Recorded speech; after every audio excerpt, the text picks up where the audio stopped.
짧게 하겠습니다. 느헤미야를 통하여서 예루살렘의 성벽이 세워졌죠. 그리고 그 전에 스룹바벨을 통하여서 70년 전에 스룹바벨 성전, 솔로몬 성전이 무너지고 70년 만에 다시금 성전이 세워졌습니다. 성전이 세워졌고 성벽이 세워졌고 백성들은 에사를 통하여서 말씀을 들으면서 회개하며 기도하면서 영적 신앙 운동이 일어났습니다. 자, 외적으로는 성전과 성벽이 세워지고 내적으로는 신앙의 회복 운동이 일어났습니다. 자, 이제 이렇게 되면 다 끝난 거 아닌가요? 그런데 다 끝난 것 같은데 부족한 것이 하나 있었습니다. 예루살렘의 그 성전과 성벽, 이스라엘 백성들의 신앙이 계속 이어져야 된다고 하는 것이죠. 그런데 계속 이어지기 위해서는 예루살렘 성전과 성벽이 잘 보존되어야 되었는데 문제가 하나가 있었는데 뭐냐면은 예루살렘에 사는 사람들이 너무나도 적었다는 거예요. 그래서 느헤미야 7장 4절에 보면은 이렇게 성경에 기록되었어요. 성읍은 광대한데 성읍에 거주하는 사람들은 적었다. 자, 오늘날 도시가 될 수 있는 것은 무엇입니까? 도시의 빌딩과 더불어서 더 중요한 것이 있는데 그 도시에 사람들이 살아야 됩니다. 사람들이 거주하지 않으면 죽은 도시가 된다고 하는 것이죠. 우리가 미국에 살려니까 미시간주의 디트로이트 도시, 한때는 그곳의 자동차 산업으로 미국의 4대 도시였습니다. 1950년대까지는. 그런데 지금은 2003년대 포브스의 선정에 하면은 미국에서 가장 비참한 도시, 죽음의 도시 1위로 꼽힌 곳이 디트로이트예요. 사람들이 떠나기 시작했다는 것이죠. 1920년도, 1950년도 이때는 약 200만 명의 인구가 살았는데 2003년도에는 70만 명밖에 남지 않았습니다. 도시에 사람들이 떠나갔다는 것이죠. 빌딩이 비어집니다. 집에 가옥에 사람들이 살지 않아요. 죽음의 도시가 되고 말았다고 하는 것이죠. 예루살렘의 문제가 무엇이었냐면은 성전도 지었고 성벽도 지어졌는데 사람들이 적은 거예요. 그래서 느헤미야가 고민한 것입니다. 이 성읍에 더 많은 사람들이 살아야 되겠는데 어떻게 할 것인 건가? 그 문제가 바로 오늘 느헤미야 11장에서 해결됩니다. 오늘 말씀에 보면은 먼저 느헤미야 11장 1절에서 이렇게 말씀하고 있습니다. 백성의 지도자들은 예루살렘에 거주하였다. 이 말씀을 통하여서 백성의 지도자들이 먼저 우리가 예루살렘에 살겠습니다라고 그들이 먼저 본을 보였다고 하는 것이죠. 우리가 느헤미야서를 통해서 보면은 느헤미야에서 성벽을 지을 때, 그리고 지난주에 느헤미야 10장의 말씀을 통하여서 이스라엘 백성들이 언약서를 작성할 때에 가장 먼저 본을 보인 사람들이 있었는데 지도자들이었습니다. 제사장들과 지도자들의 성벽을 지을 때도 앞장섰고 하나님 앞에 우리가 이렇게 믿음 생활하겠습니다, 하나님을 섬기겠습니다라고 헌신하고 앞장섰던 사람들이 지도자들이었다고 하는 것이죠. 그런데 오늘 말씀에도 또 지도자가 나옵니다. 백성의 지도자들은 예루살렘에 거주하였다. 자, 지금 오늘날 우리 시대로 생각하면 이해가 안 될 수가 있어요. 예루살렘이 가장 대도시고 중심 도시인데 왜 사람들이 살려고 하지 않았을까라고 생각할 수가 있겠지만은 정치, 경제 모든 사회가 안정될 때는 대도시에 사람들이 몰리죠. 그러나 느헤미야 시대 때 예루살렘은 가장 위험한 도시였습니다. 이미 바벨론 포로에 끌려가서 예루살렘은 죽은 도시가 되었고요. 그리고 성벽을 지을 때도 계속해서 사마리아와 모압, 암몬 이 사방 지역에서 산발락과 게손과 도비아 등 이 사람들 계속 공격하잖아요. 공격하려고 하잖아요. 못 지키려고 하잖아요. 그러니까 예루살렘이 가장 공격을 받을 만한 그런 곳이었고 아직은 그곳이 안정된 도시 아니었다고 하는 것이죠. 그런데 바로 그곳의 지도자들이 우리가 먼저 이곳에 살겠습니다라고 본을 보였다고 하는 것입니다. 그리고 그 본을 통해 보일 때에 이제 다른 백성들도 순종하고 나가는 것을 봅니다. 지도자라고 하는 건 이겁니다. 지도자는 위에 있는 사람이 아니라 앞에 있는 자다. 지도자는 위에 있는 사람이 아니라 앞에 있는 자다. 앞에 서서 본을 보이는 자가 지도자입니다. 예수님께서 그 지도자의 본을 보이시는데 하늘 위에만 계신 것이 아니라 이 땅으로 내려오시죠. 그리고 예수님께서 제자들을 부르실 때 이렇게 말씀합니다. 나를 따라오라. 이것은 무엇이겠습니까? 내가 앞서가겠다는 것이죠. 지도자의 본입니다. 위에 계 있는 것이 아니라 아래로 내려와서 앞에서 따라가면서 본을 보이면서 내가 너에게 행한 같이 너희도 행하게 하려 함이니라. 앞서 있는 자, 본을 보이는 지도자입니다.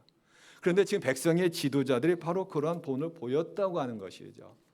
우크라이나의 전쟁이 지금 새로운 국면을 맞이하고 있습니다. 러시아에 의해서 지금 7개월 동안 공격을 받으면서 많은 전사자들도 있고 뭐 도시도 빼앗겼지만 지금 다시 탈환하고 있잖아요. 그런데 그 힘이 어디서 나왔을까요? 미국이 도와주고 유럽이 도와주고 있습니다. 그리고 국민들이 나서서 목숨을 걸고 싸우고 있어요. 그런데 그게 단위가 아니라는 것이죠. 뭐가 있었습니까? 젤렌스키 대통령이 있는 거예요. 처음에 전쟁이 일어났을 때에 미국에서 그런 제안했잖아요. 우리가 다 도와줄 땐 피해라. 이웃 나라로 피해서 거기서 해라. 그런데 젤렌스키가 나는 죽어도 좋다. 떠나지 않은 거예요. 본을 보였다고 하는 것이죠. 그러니까 이 우크라이나를 돕는 미국이나 유럽에서도 믿을 만한 거예요. 지도자를. 그리고 우크라이나 국민들도 저런 대통령이라면 우리가 같이 힘을 모아서 싸우도 되겠구나. 바로 그 힘이 지도자 대통령이 앞서서 나아갈 때에 우크라이나의 그 힘이 바로 거기부터 시작이 됐다고 하는 것이죠. 이처럼 교회 공동체나 사회 어느 공동체도 지도자가 본을 보이는 것이 가장 앞서야 된다고 하는 것입니다. 이제 두 번째로 그래도 지도자들이 본을 보였지만은 다 그곳에 성읍에 살기에는 부족했습니다. 지도자라고 하는 것은 많은 숫자가 아니잖아요. 그랬을 때 느헤미야가 한 가지 방법을 씁니다. 이미 구약 시대에서도 썼던 방법인데 제비 뽑기라고 하는 방법을 씁니다. 오늘 설교 제목에 제비 뽑기라는 단어가 나오잖아요. 그래서 느헤미야 11장 1절 다시 한번 더 읽습니다.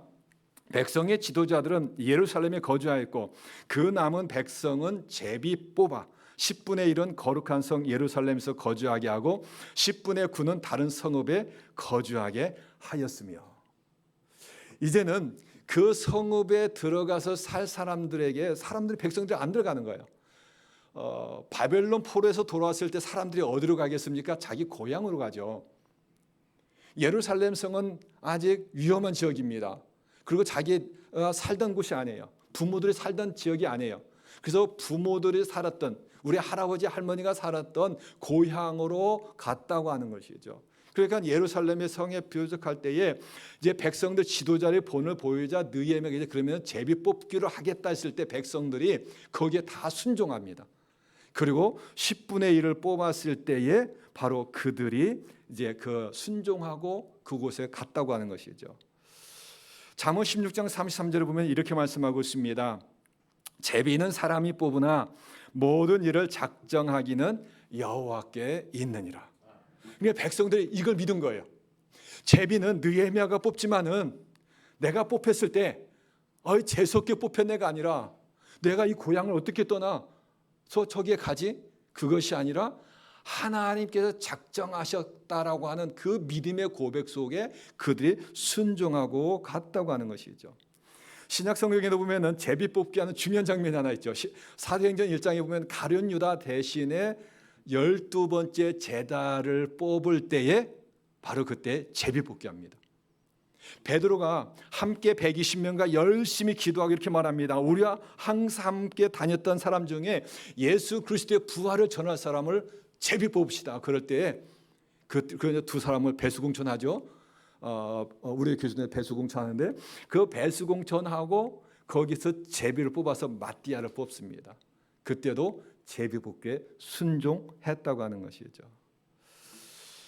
바로 이처럼 이스라엘 백성들은 하나님 앞에 자기들이 원치 않은 것에도 제비가 뽑혔을 때 순종하여 나갔던 믿음, 바로 이러한 믿음으로 나갈 때 하나님께 역사하셨다고 하는 것이죠.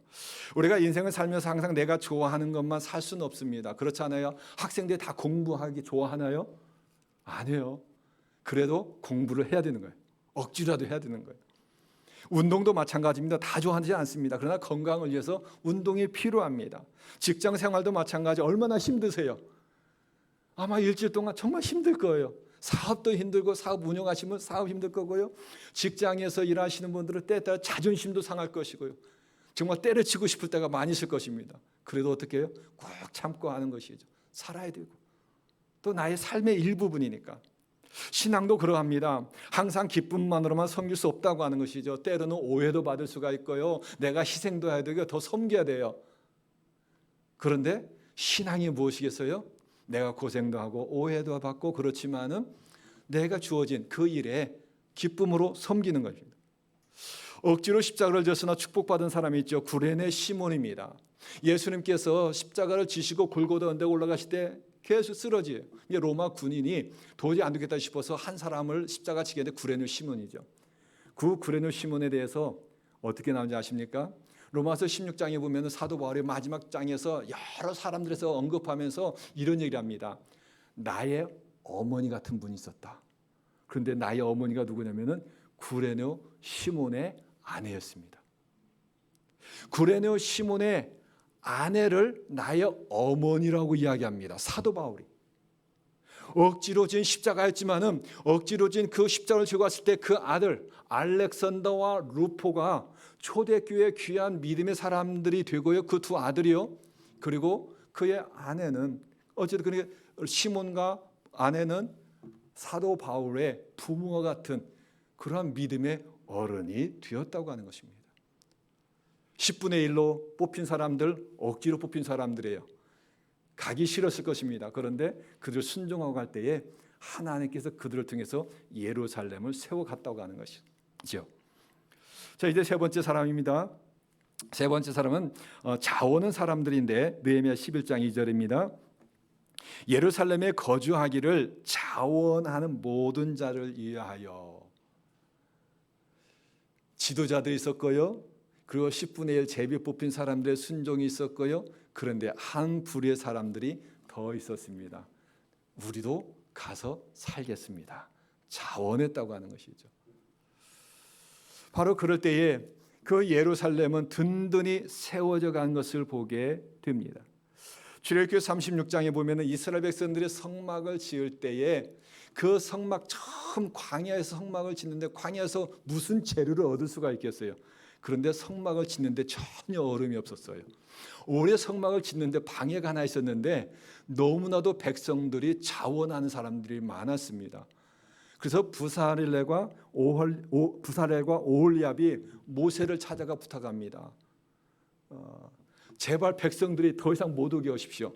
아침마다 백성들이 너무나 와서 우리가 일에 방해가 됩니다. 무엇이냐면은 금은 보석 그리고 성막을 짓는데 필요한 모든 물품들을 자기에 있는 소유물을 가져와서 계속 바쳤던 거예요.